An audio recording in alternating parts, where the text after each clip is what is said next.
Welcome to the National Floor Covering Association's Floor Covering Reference Manual.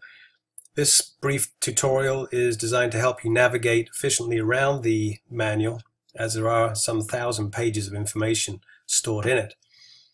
First of all, the floor covering types that are contained within the book are resilient flooring, carpet, hardwood, laminate.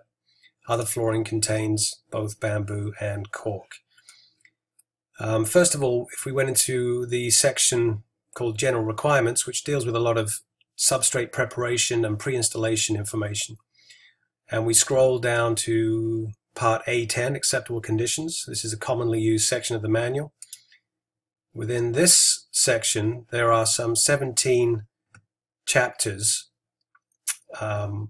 which, to help you understand how to get down to, say, let's look at moisture. That would be contained in section 3 of this part, and all you do is scroll down to part 3. There's number 2, and there is number 3, moisture, and there's all the information you need that pertains to that issue. So that's how the indexing system works for every one of these parts. So patching and filling would have the same thing. There, it's got 3 sections in this chapter.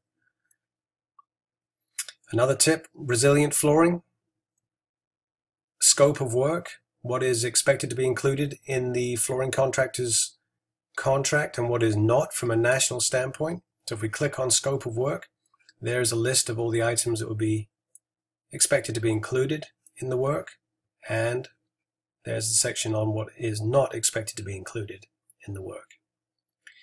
Every floor covering type covered in the manual has its own scope of work. So for hardwood, we'd find scope of work here, DO4A, and so on. Another area that is commonly looked for would be the actual specification guides. Each flooring type has its own spec guide. Carpet, there it is, CO6A for rolled goods, and carpet tile, CO6B. Let's go back to resilient for the spec guide there and click on that. It's basically a summary of how the process should move forward from a national standpoint on how to put resilient flooring in properly. It covers everything from testing requirements, pre-installation site meeting, mock-up, leveling standards. Everything that you need to do the job properly is covered in this spec guide. And like I say, this is what we want architects to specify into the Division 9 section of building instructions. On page number 1 of the manual, if we go to Introduction here and just click on Introduction, we go back to page 1. We've listed all 10 spec guides right here for the convenience of the architects if they want to spec anything from resilient to cork flooring. All they do is click on these links and they'll go directly to the spec. Lastly, in this pull-down menu, Introduction, if we go down to Quick Reference, then we've summarized some of the commonly used pieces of information to help clarify issues such as leveling and floor flatness.